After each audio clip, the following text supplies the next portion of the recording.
The Man in the High Castle. This was undoubtedly the most anticipated program that I was waiting for in 2015.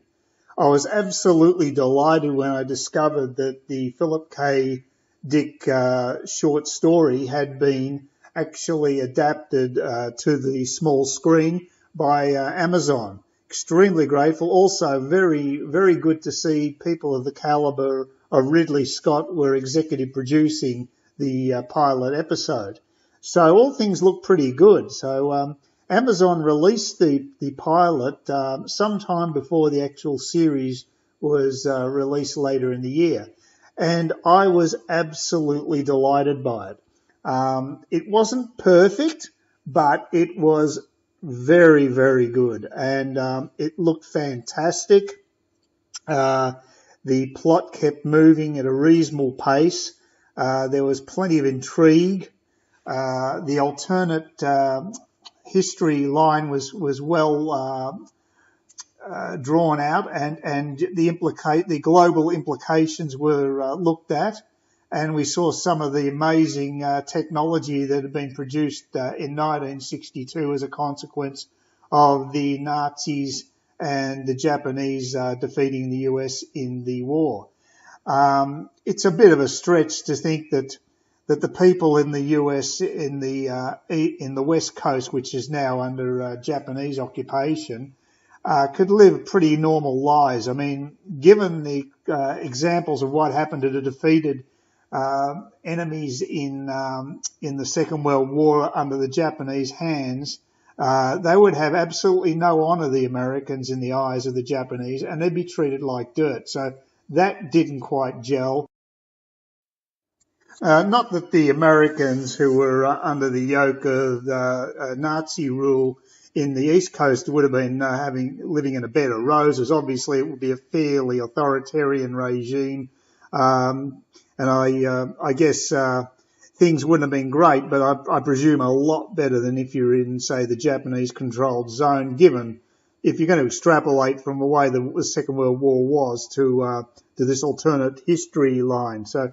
Maybe a little bit of nitpicking there, but overall the whole thing really worked well. There's a nice attention to detail too. There was a scene there out in the neutral zone in the centre of the country where there was these flakes coming from the sky, just landing looked like snow, but they were just flakes.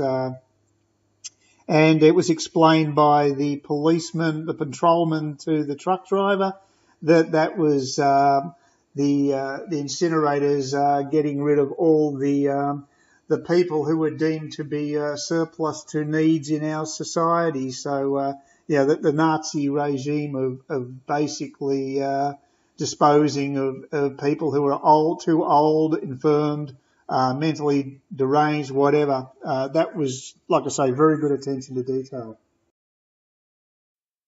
Okay, so the pilot, I was pretty well knocked out after seeing the pilot. Had very positive feel about the future for this particular project by Amazon. Then the rest of the series followed, and unfortunately, I felt the whole thing got totally bogged down. It then became more like I don't know, 2-bit sort of spy type.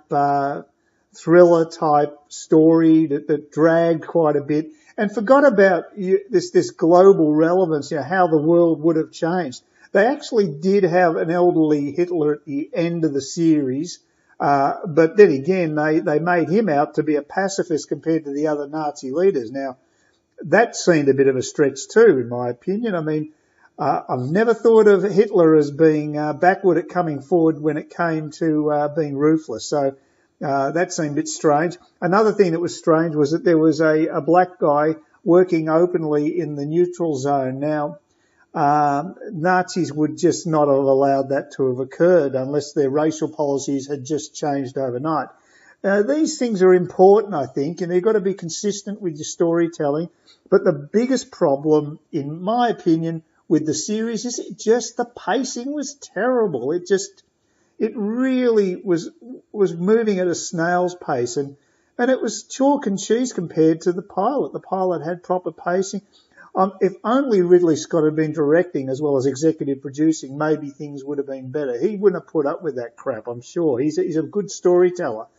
So I feel as though in a way it's a bit of an opportunity lost. I'm quite surprised that this particular series has been greenlit for a second series. But, you know, that's the way it is.